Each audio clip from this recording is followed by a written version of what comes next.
Ahí vemos un poco la planta.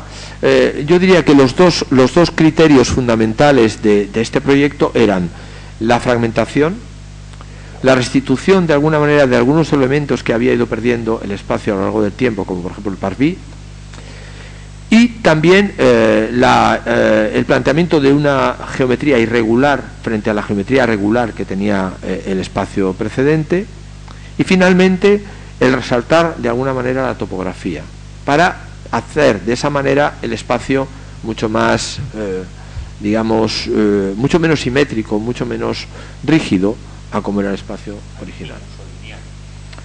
Sí, de alguna manera. Antimussoliniano, pero quizá también un poco en el espíritu de las plazas italianas, ¿no? Que siempre las plazas italianas tienen muchísima importancia en la topografía, ¿no? Las plazas de Siena, de Arezzo, incluso las plazas de Roma, la del Pantheon, todas tienen una topografía muy importante, ¿no? Bueno, y eso es un poco... Ahí vemos las secciones y vamos a ver las fotos de la plaza. Bueno, esta es un poco una foto general donde se ve la fachada de la catedral. Seguimos. Una foto del espacio central próximo a la catedral. Vemos esos taludes que van conformando los distintos niveles y plataformas que conforman el espacio. De alguna manera estas plataformas son un recuerdo, la memoria de las antiguas manzanas que tenían esa forma irregular antes de las destrucciones, ¿no? Pasamos. Nuevamente aquí la textura y la materialidad tienen mucha importancia a la hora de definir el espacio, ¿no? Tanto en la propia conformación de los elementos. Un elemento primordial de toda la conformación del espacio es ese banco corrido que va definiendo los distintos ámbitos o plataformas de la plaza y que está realizado en bloques de piedra maciza, ¿no? Pasamos. Se ve ahí también cómo continúa.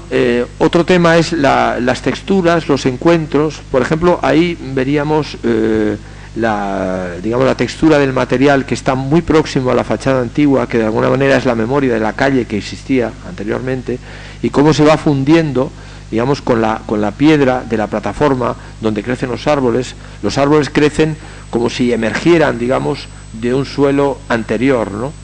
Y la propia textura de la piedra también está destonificada, tiene diferentes colores. Se evita esa textura monocroma del pavimento que le podía dar dureza, tanto por el despiece como por el color o por la forma, ¿no? Pasamos. Bueno, algunos detalles constructivos. Pasamos. El tema, por ejemplo, de este elemento, que en realidad es una fuente, pero como en Reims hace bastante frío en invierno, las fuentes se cancelan y entonces esa fuente se puede convertir en un banco. Pero sobre todo es importante esta fotografía porque hay una intención también de romper la axialidad de la plaza antigua, que tan importante era, la plaza, digamos, inmediata, ¿no? del siglo XX, ¿no? Por una plaza donde haya un mayor equilibrio de ejes, digamos, de perspectiva, ¿no? De fondo. En ese sentido, la fachada del Palacio de Justicia, que es un edificio del siglo XIX, también importante, se resalta a través de esta axialidad transversal perpendicular al eje, ¿no? Al mismo tiempo, también la vegetación es muy importante porque configura ese fondo, digamos, que enmarca el espacio de la plaza con esos taludes, ¿no? Lo vemos ahí. Pasamos.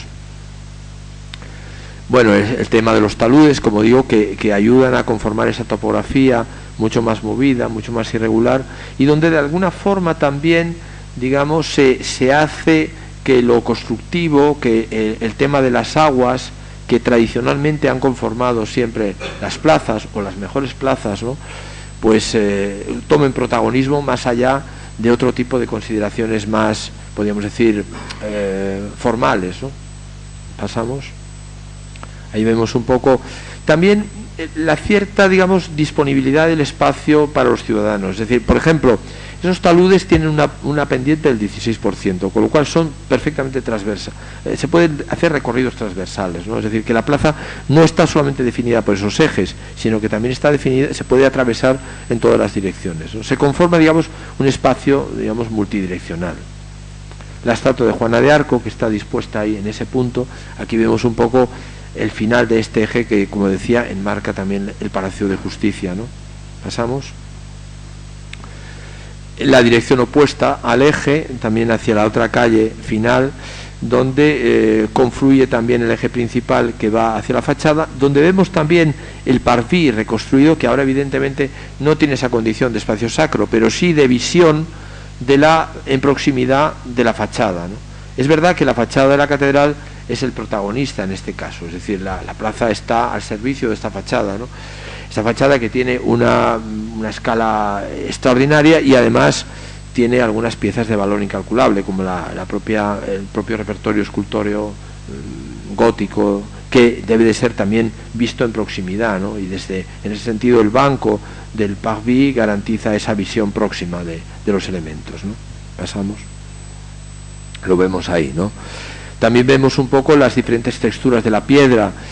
Hay como varios tipos de piedra. La piedra del parvis son pequeñas losas.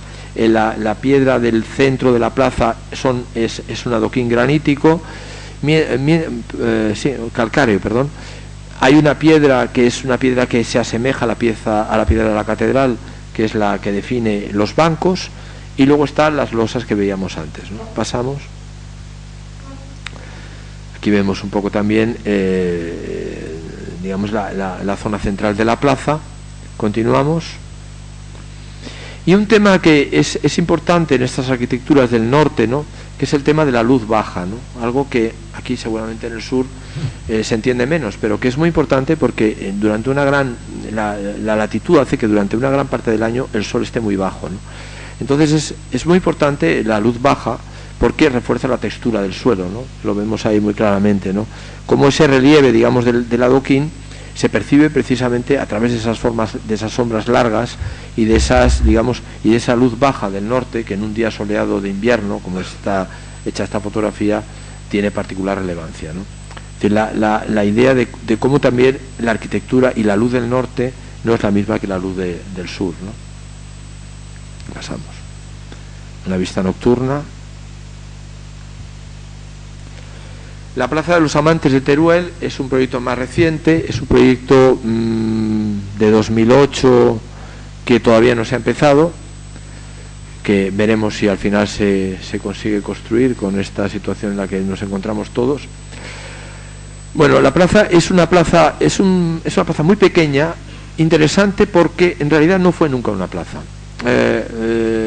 Teruel fue una ciudad bombardeada y muy dañada durante la Guerra Civil. Sabéis que hubo un sitio, hubo una primera, digamos, perteneció primeramente al bando nacional o franquista, después fue reconquistada durante un tiempo brevísimo por las tropas de la República, pero cuando fue reconquistada de nuevo por las tropas nacionales, pues hubo un enfrentamiento muy fuerte en el invierno del 38, me parece que fue, y la ciudad quedó dañadísima, de tal manera que fue una de las ciudades más reconstruidas después de la guerra, por regiones devastadas. Se reconstruyó prácticamente la ciudad menos ese espacio, que quedó como un agujero que había sido bombardeado. Pasamos. Me parece que ahí aparecerá localizada el hueco este de la Plaza de los Amantes, ¿no? Se llama Plaza de los Amantes porque hay una leyenda que ya sabéis, todos los amantes de Teruel, que incluso se hacen alguna mofa sobre el tema, ¿no? También de todos conocida, y que es una versión, digamos, hispana de Romeo y Julieta, ¿no?, con todo lo que eso significa. Pasamos. Bueno, en Teruel es una ciudad de fundación cristiana en un territorio de una implantación musulmana muy importante. Es decir, es una ciudad que está fundada por los reyes de Aragón en el siglo XIII, muy poco después de la Reconquista, y que está construida, sin embargo, por artífices musulmanes que habitaban en el territorio, ¿no? Con lo cual, digamos, es la capital del mudéjar aragonés. Este mudéjar aragonés que sobre todo caracteriza a unos elementos muy, muy típicos, que son las torres, ¿no? Esas torres, como la torre de San Pedro, que es esta que vemos aquí antes de la guerra, que son torres que están dispuestas no en un lado de la calle, sino que las calles atraviesan, ¿no? Son edificios que están encabalgados, podemos decir así, sobre las calles, ¿no? Esta era la situación de la mayoría de las torres de Teruel hasta que cayó la bomba y que por lo tanto, digamos, desapareció todo el borde de la izquierda que vemos ahí, ¿no? Aparte de eso, se desmochó la torre y bueno, y siempre hubo la idea, a partir de los bombardeos, ya después de la posguerra, de hacer una plaza y no mantener esa calle, ¿no? Esto ha sido un debate permanente durante muchos años. Ha habido proyectos que planteaban, sobre todo en los 80, la reconstrucción de este tejido urbano, en fin, muchas alternativas. Hubo una plaza, de hecho se construyó una plaza en los años 70 al principio por parte de Mangada y Ferrán, que bueno, se deterioró muchísimo, y el año 2008 se convocó un concurso que yo gané y que hice una propuesta para hacer de nuevo la plaza, ¿no? Vamos a pasar. Bueno, esta es la situación. Podemos pasar quizá otra diapositiva más cercana. Digamos, vemos a la derecha, pegado a la fachada de la iglesia de San Pedro, la antigua calle Matías Abad, que atraviesa la torre, y vemos, sin embargo, cómo a la izquierda está el vacío de la plaza, ¿no? Entonces, evidentemente esa plaza yo entendía que había que mantenerla como plaza, no se podía reconstruir el tejido urbano, sería anacrónico, y además eso ya, digamos, ha adquirido una carta de legalidad que es imposible de volver a la situación precedente, ¿no? Entonces, el problema era fundamentalmente hacer una cosa bastante sencilla, bastante simple, que en definitiva consiste en crear un pequeño lugar urbano donde hay fundamentalmente una escalera y una fuente que configuran un recorrido que une la parte baja de la plaza, que estaría a la izquierda, con la parte alta de la calle Matías Abad, desde donde se entra al mausoleo de Amantes, ¿no? Y esa es un poco la propuesta. Vamos a pasar. Esta es la sección. La sección, vemos en la parte de arriba la calle Matías Abad, vemos abajo el nivel de la plaza, la escalera que sube, llega a una cota intermedia y desde ahí sube una escalera menos importante hasta la cota de Matías Abad. Está todo en esa plaza que tiene bastantes, digamos, bastantes elementos menudos que quizá es difícil de explicar en una situación de proyecto, que quizá las veremos con más detalle si tenemos la oportunidad finalmente de construirla, ¿no? Pasamos. Esta es la sección, un poquito más atrás, la sección por la fuente. La fuente en realidad es una fuente que va a tener como un agua que va a resbalar sobre una pared cerámica de fondo y con una entrada de luz por la parte de arriba y un gran dintel que conforma el frente, ¿no? Pasamos. Aquí vemos la sección de la escalera, la torre de San Pedro, que fue reconstruida después de la guerra y se le desmochó toda la parte barroca. Pasamos. Este es un dibujo, un croquis de la fuente con el tema cerámico de fondo. Pasamos. Vistas de la maqueta, la comparación con la diapositiva primera, en la que veíamos la torre rodeada de edificios y la torre exenta por un lado. Pasamos. La escalera y el dintel con un único punto de apoyo que vemos debajo, que servirá también como de bajos comerciales para la casa que se va a construir también, que ya se está construyendo. Adelante. Una vista desde arriba del nivel intermedio de la plaza. Adelante. Detalles de la escalera, que, como digo, son los dos elementos básicos del diseño de la plaza, la escalera y la fuente, ¿no?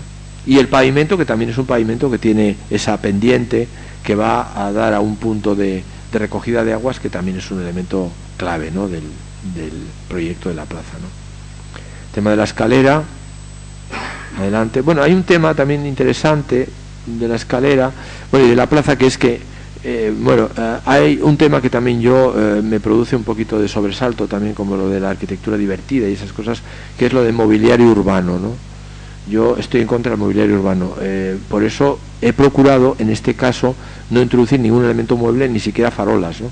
Con lo cual toda la plaza va a ser iluminada por elementos ocultos que están dentro de los peldaños, debajo de la viga hay unos foseados que se ven donde va a haber elementos de luz, etcétera. Es decir, hay un estudio lumínico para que no aparezca ningún solo elemento mueble dentro de la plaza, ¿no? Pasamos. Esta sería una vista desde el pórtico debajo de la escalera, donde veríamos la fuente. Hay un banco también, poco parecido al de Reims, la fuente con ese fondo de cerámica que tiene una doble intención. Por una parte, se remonta a la tradición cerámica también de las torres turolenses mudéjares, pero en una visión contemporánea, y por otra parte también es un elemento que cuando las fuentes se cierran, porque también en Teruel, como todo el mundo sabe, hace mucho frío, tiene sin embargo la fuente un acabado, ¿no? Pasamos.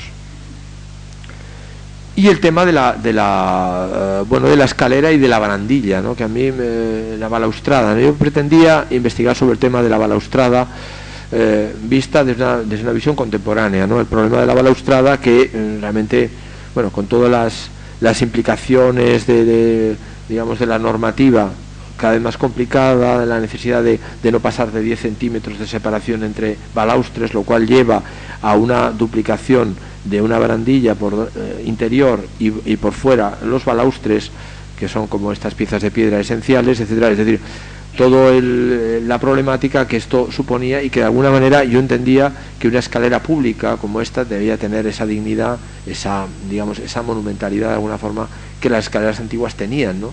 Y que había que realizar con todos los impedimentos que la normativa actual pues plantea, ¿no? También el fondo, por ejemplo, de la fuente, que se ve ahí un poco, es importante, se vería quizá mejor en la diapositiva anterior, el tema de la textura del fondo, que es un hormigón lavado, con un color de alguna manera que se asimilaría un poco al ladrillo de la torre de San Pedro, ¿no? Adelante. Adelante. Este es un proyecto que estamos ahora construyendo en un centro de congresos en Francia, en Troyes, una ciudad también de la Champagne, en el departamento de l'Aube, al sur de Rennes, y que es un proyecto bastante complejo, interesante, en el centro histórico. Pasamos la primera diapositiva. Troyes es una ciudad romana importante. En la antigüedad tuvo una vinculación a la derrota de Atila, justamente fue en sus puertas donde se le derrotó, y se le conoce como el tapón de Champagne, ¿no? El bouchon de Champagne, porque tiene una forma, el casco antiguo, pasamos siguiente, de tapón de Champagne, ¿no? Entonces la parte de arriba del bouchon es la ciudad romana, donde está la catedral gótica, y eso está articulado por un canal construido a lo largo de la Edad Media y sistematizado en la época de Napoleón, que lo separa de la ciudad propiamente medieval y renacentista, que era una ciudad de tenerías, que estaba en la parte de abajo, ¿no? Y justamente en ese punto, seguimos, está localizado el proyecto del Conseil General, del Palacio de Congresos. Exactamente está situado donde estaba situado ese aparcamiento grande, ¿no? Ese aparcamiento grande que vemos ahí. Es uno de los Troyes es una ciudad medieval y renacentista, como digo, bastante bien conservada, muy interesante, con un patrimonio arquitectónico importante, una ciudad muy típica del norte, con casas con estructura de madera vistas, con iglesias góticas tardías, con vidrieras, en fin, un contexto, digamos, muy nórdico, ¿no? Como una ciudad ya belga o de la Francia nórdica, ¿no? Bastante bien conservada, salvo la zona donde se va a construir el proyecto, porque esa zona, que está configurada en la parte de arriba, en el norte, vemos hacia arriba, por la Plaza de la Liberación. La Plaza de la Liberación es una plaza abierta en el lugar donde hubo un antiguo convento hasta la Revolución, que fue destruido. En el lugar del convento se abrió esta plaza y se construyó la prefectura republicana, que está justamente en la parte de arriba, justamente junto al canal. Ahí, en este punto. Después, en los años 50 y hasta los años 70 se amplió esa prefectura con ese edificio en L, que vemos ahí, en estilo, digamos, neoclásico, un edificio muy grande y un poco torpe, donde se ubicó el Conseil General, que viene a ser como una diputación o algo parecido, un nuevo organismo que se creó en los años 80 en Francia, ¿no? Dentro de la descentralización, del proceso de descentralización que hubo en Francia, ¿no? Y de una forma que yo nunca he llegado a saber todavía por qué razón, se fue vaciando, se fueron destruyendo todas las pequeñas casas medievales que estaban construidas en ese fragmento lineal muy largo donde está el aparcamiento, que pertenece al Conseil General. Entonces el concurso consistía en construir ahí la ampliación del Conseil General, pero no solamente hacer esto, sino además ubicar un auditorio y un palacio de congresos. Es decir, el programa era un programa de hacer no solamente un edificio de oficinas, sino también un edificio de congresos en el centro histórico. Esto, bueno, es un proyecto muy complejo y además que ha tenido una gestación, bueno, relativamente lenta. El concurso fue en 2008 y ahora ya estamos construyendo la obra, ¿no? Pero bueno, hubo todo este problema de la gestación del proyecto con las asociaciones de defensa del patrimonio, etcétera. Bueno, la historia está que ya nos vamos acostumbrando todos, ¿no? Con mayor o menor razón. Por una parte es verdad que la gente es muy celosa de la conservación del centro histórico y realmente a veces los arquitectos pues no somos tampoco demasiado respetuosos, ¿no? Pero en este caso había que serlo obligadamente. Y había que plantear, a mi modo de ver, el proyecto como una reflexión sobre la ciudad, sobre cómo realmente se había construido la ciudad y qué significaba operar en una parcela tan grande dentro de un tejido urbano como el tejido tan menudo y tan característico de la ciudad de Tours. Por eso yo este proyecto lo entendí desde el primer momento no como un edificio, sino como un fragmento de tejido urbano. Fragmento de tejido urbano que significa que va a englobar también espacios públicos, calles, incluso una relación, digamos, jerárquica entre las distintas piezas y elementos del proyecto en función también de su relación con los espacios adyacentes. Seguimos. Pasamos. Esto sería un poco lo que llaman los franceses el plan más, es decir, el plano volumétrico, la volumetría general.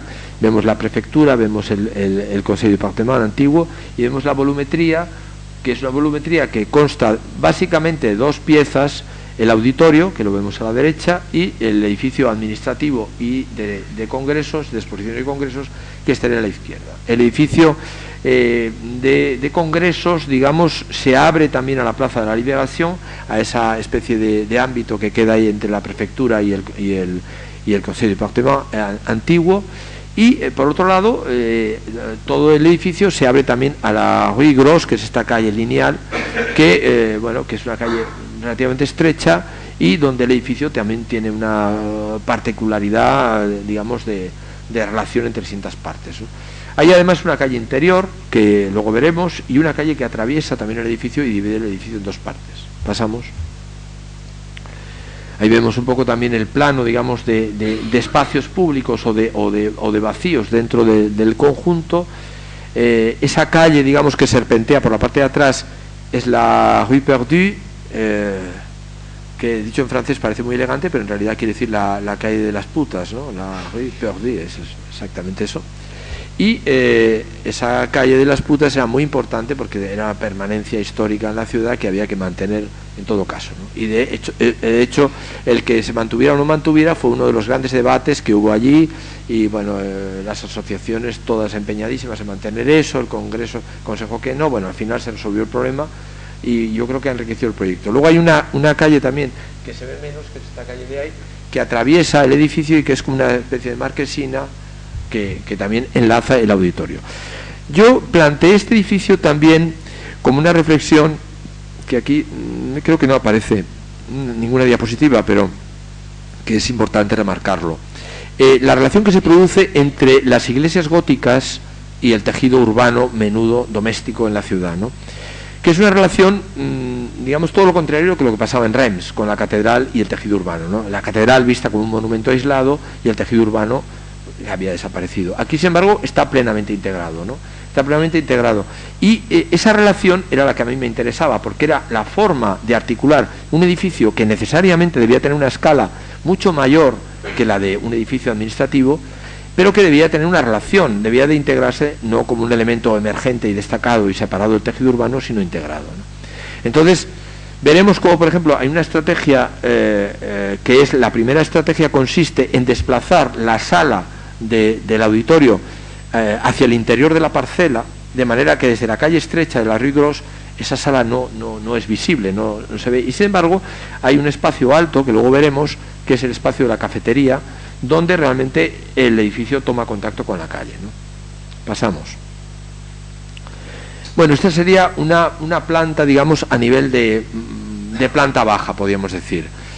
Este es un edificio que se articula un poco también como el proyecto de Escuelas Pías o como el proyecto incluso de Valdemaqueda, como una secuencia de espacios. Es decir, dentro de esta idea de fragmentación de non finito que yo he defendido desde el principio de esta intervención, yo entiendo que esto, el configurar un fragmento de tejido urbano, es también configurar una suma de fragmentos que se articulan a través de una secuencia, a través de un recorrido, y finalmente se relacionan a esa totalidad que podríamos decir que es la ciudad en su conjunto, la ciudad de Troyes, el centro histórico de Troyes. Entonces, esta relación se produce desde fuera y desde dentro del edificio. Desde fuera, a través de la Rue Perdue, que vemos ahí, perimetralmente, entra, recorre el edificio y sale por el otro extremo. Genera esa secuencia espacial de la calle, una pequeña plaza, que vemos ahí con algunos árboles, esa zona de ahí, que sirve además de acceso tanto al edificio administrativo, que vemos ahí una puerta, como al auditorio, que se entra por ahí. También hay y por otra parte existe una conexión interna dentro de todo el espacio. De manera que si empezamos en el extremo, nos encontraríamos con un pequeño jardín, un jardincito muy pequeño, que articula el edificio nuevo respecto a los edificios preexistentes, continúa por la sala polivalente, que es esta sala interior, sigue por el espacio del vestíbulo desde donde se entra, o sea, desde el cual se entra al edificio, y continuaría atravesando la calle por el foyer del auditorio, que bajaría ligeramente o subiría a través de esa escalera en ese punto al espacio de la cafetería, que estaría a nivel de arriba, ¿no? Toda esa secuencia, digamos, es la que articula y da forma al edificio. Además de eso, hay una idea material, digamos, de construir el edificio con dos materiales, que es la madera y el hormigón visto. Y esto es un poco lo que, a mi modo de ver, permite, digamos, integrar en una unidad un edificio tan complejo. ¿Pasamos? Esa sería la sección, de alguna manera, que explicaría esa secuencia espacial desde el extremo de la sala polivalente, que está cubierta con unas... Bueno, es una sala construida con una gran viga de 16 metros de luz en el punto más ancho, una viga de hormigón con unos pilares de hormigón y una estructura de vigas de madera apoyada sobre la estructura de hormigón. Luego hay un piso encima. Luego explicaré un poco por qué está construido de esa manera el edificio.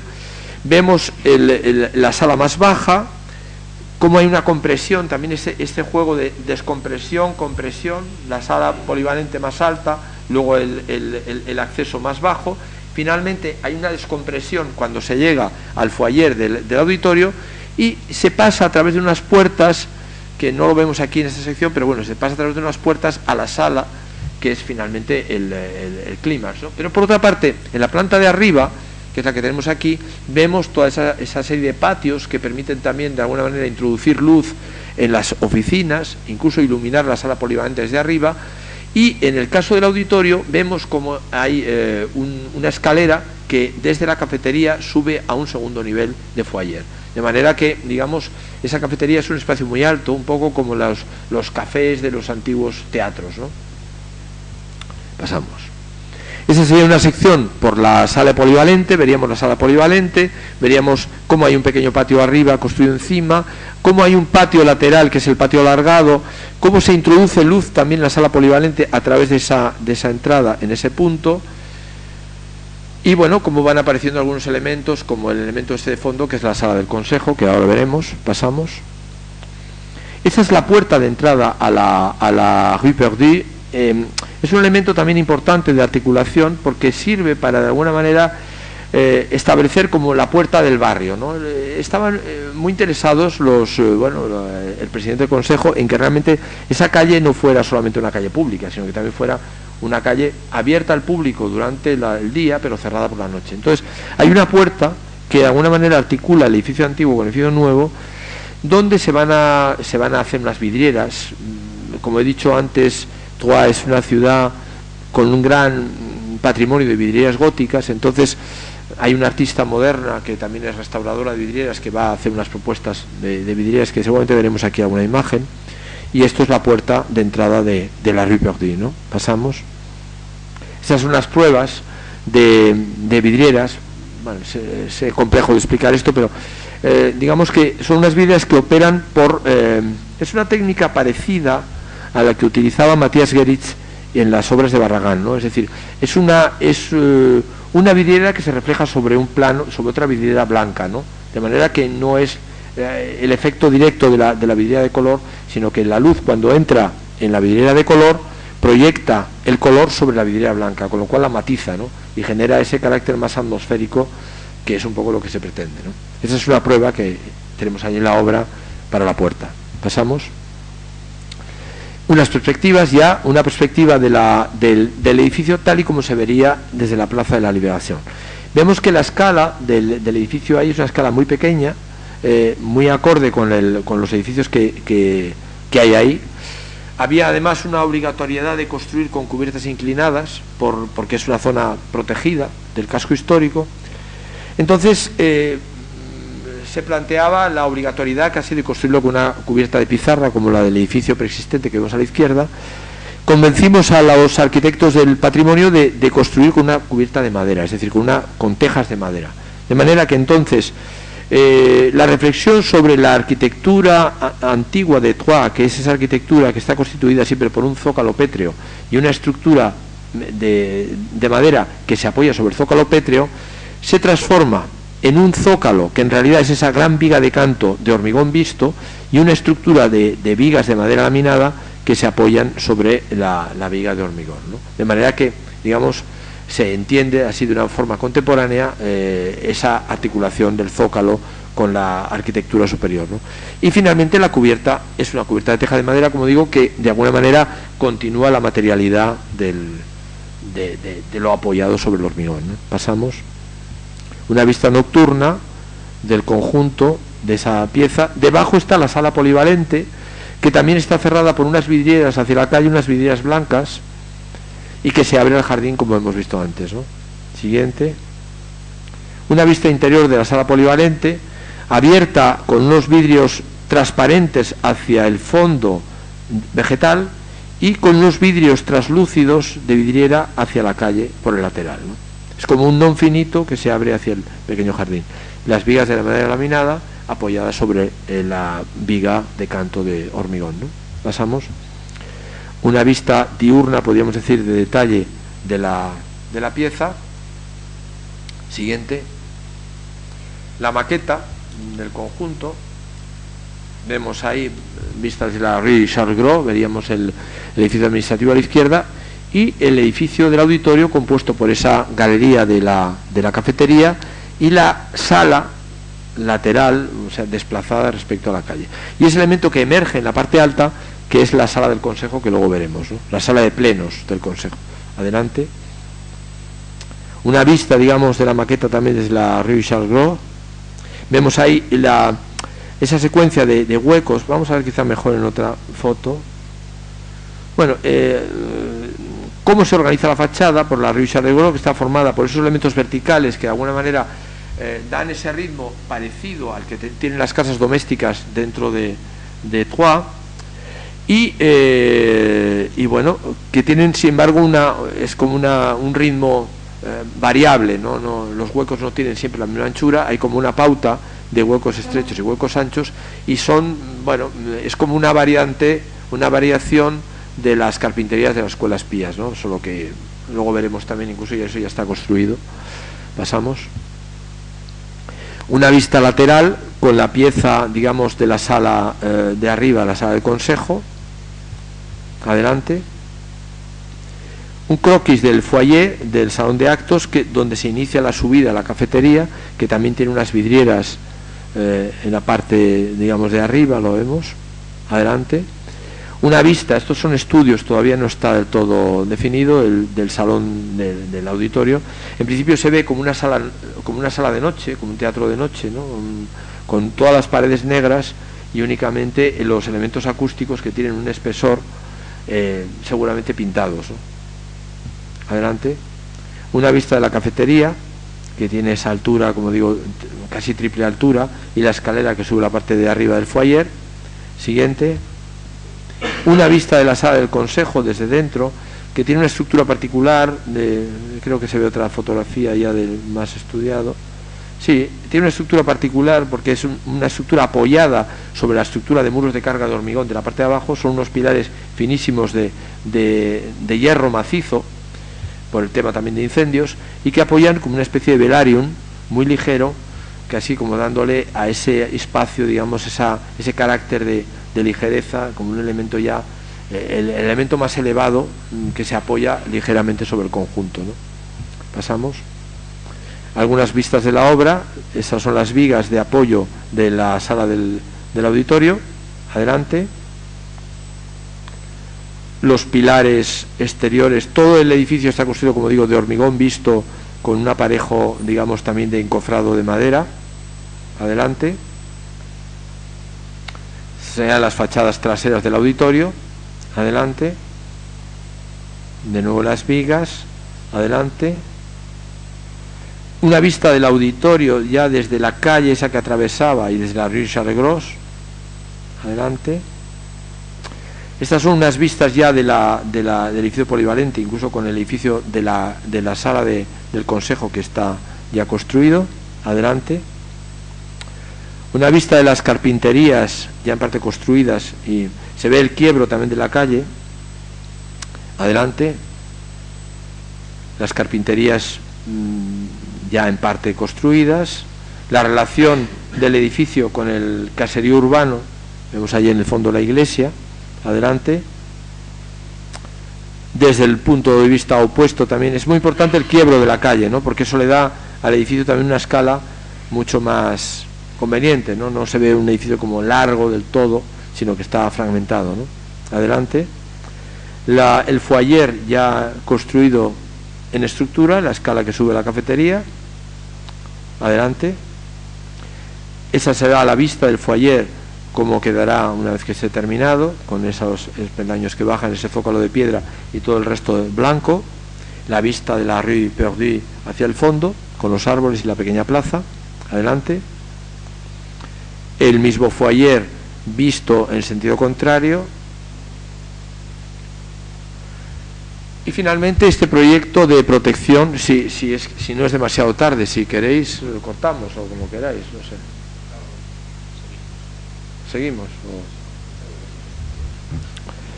Bueno, este es un proyecto, esto lo voy a contar más rápido, de protección de una villa romana en Valdetorres de Jarama, al lado de Madrid. Es una villa romana bastante singular, porque en realidad no se sabe si es una villa romana o un edificio público. En todo caso es tardo antiguo, de finales del siglo IV, principios del V, que probablemente nunca se llegó a terminar. Y digamos que la protección intenta resolver dos problemas. Por una parte la protección en sí, que es lo que los arqueólogos de alguna manera demandan, y por otra parte también la imagen que plantea esto dentro del paisaje. Es decir, una intervención arqueológica de protección de una ruina se puede transformar también en un elemento agresivo en el paisaje, y en este caso se trata de un paisaje de cierta belleza, ¿no? La villa está situada en una especie de montículo y digamos en la parte de abajo está el río, en fin, tiene un interés paisajístico que se trataba de potenciar, ¿no? Es importante también cómo se llega a la villa, que se plantea ese recorrido, digamos, a través de árboles, como una especie de recorrido de camino un poco paladiano, como se entra en las villas paladianas. También vamos a pasar al siguiente. Bueno, ahí como se hace como un pequeño montículo a la derecha, que vemos allá arriba, ¿no? Un pequeño montículo que es un poco como el Monte Testaccio en Roma, ¿no? Donde se van acumulando los restos arqueológicos que tienen poco interés y que se van como enterrando ahí, se va construyendo un pequeño montículo, ¿no?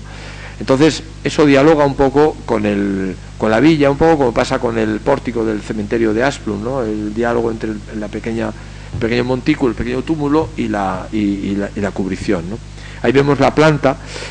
El tema de la cubrición yo me lo planteaba, bueno, eso sería todo un tema largo de discusión, pero yo diría que de alguna manera yo quería plantear una opción muy esencial, es decir, de alguna manera plantear una visión,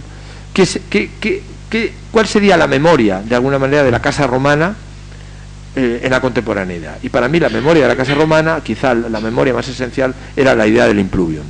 Es decir, que yo lo que hago es una gran cubierta de 46 metros de lado, sin ningún soporte intermedio, porque precisamente quería evitarlos para no perjudicar las ruinas, y es una cubierta en forma de impluvium. Un impluvium un poco sofisticado, como luego veremos, y que está cerrado con un sistema, digamos, de postes de luz reutilizados, porque de alguna manera yo quería hacer un homenaje también a esta arquitectura tardoantigua romana, que era una arquitectura que los italianos, que los romanos llaman de spoglio, ¿no? Es decir, que se utilizaban siempre elementos preexistentes, así como se construyeron las basílicas romanas, por ejemplo, siempre con elementos procedentes de construcciones más antiguas.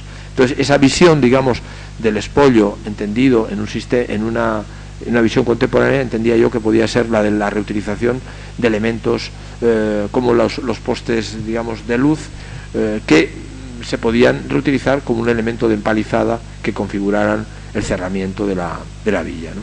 Y esto es básicamente, ¿no? La planta de cubiertas. El impluvium, como digo, o la sección de la villa no es tan simple, es decir, no es un impluvium directamente, sino que también hay una compresión, descompresión, hay una descompresión, se entra en la parte alta, luego se baja, se llega a un punto y luego otra vez empieza a subir y ahí es donde se centra el impluvium, ¿no? Eso es un poco la vista. El edificio no llega hasta abajo, tiene como un basamento que de alguna manera da una cierta volumetría a la ruina, se recupera de alguna manera virtualmente el volumen de la antigua villa. Pasamos. Esos son algunos detalles del cerramiento, la visión de la maqueta de lo que sería la villa en el lugar, ¿no? Pasamos. Esa empalizada que está construida por estos elementos de espoglio, como digo, de los postes de luz, y la cubierta, que también es una cubierta de teja reutilizada de Segovia, que no tiene cobija, es simplemente canal, ¿no? Y bueno, ese juego también, digamos, de articulaciones, de foseado entre la cubierta y la empalizada, un poco miesiano, ¿no? El zócalo de abajo, la línea de sombra de abajo, esa levitación, podríamos decir de alguna manera, del elemento de la empalizada, e incluso la reutilización de algunos elementos que yo había utilizado ya, como la puerta de Valdemaqueda, ¿no? Es decir, esa idea un poco, bueno, de proyecto que también utiliza algunos proyectos anteriores, ¿no? Pero sobre todo la idea de la reutilización, la idea del reuso, visto desde una postura contemporánea, tanto de la cubierta como del cerramiento de las piezas de madera, ¿no? Más vistas de la maqueta, con el pequeño montículo, es la mitad de la maqueta, ¿no? Pasamos. Vistas del espacio interior. El espacio interior, toda la cubierta también es de rollizos de madera. El tema del rollizo de madera también a mí me pareció un tema muy interesante, porque es muy arcaico, ¿no? Yo pretendía hacer también una arquitectura intemporal, bastante arcaica. Yo recuerdo haber visitado hace unos años la casa de Goya en Fuendetodos, en Aragón, que estaba construida con rollizos de madera, ¿no? Es una cosa muy primitiva. Y recordaba también una visita que hice, que estuve en Egipto, en la pirámide de Sácara, como el arquitecto, que es quizá Imhotep, uno de los primeros arquitectos conocidos, había construido en piedra una cubierta, unos techos como de rollizos de piedra, ¿no? Imitando los rollizos de madera. Es decir, ese principio del material arcaico, no desbastado, como pasa con los postes de telégrafos o postes de luz, que se aplicaba también al interior. En este caso serían rollizos nuevos, no reutilizados, ¿no? Y se acabó. Muchas gracias.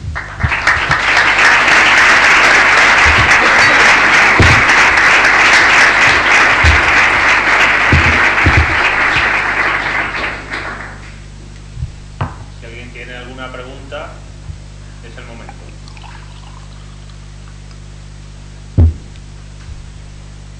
¿Comentario, crítica?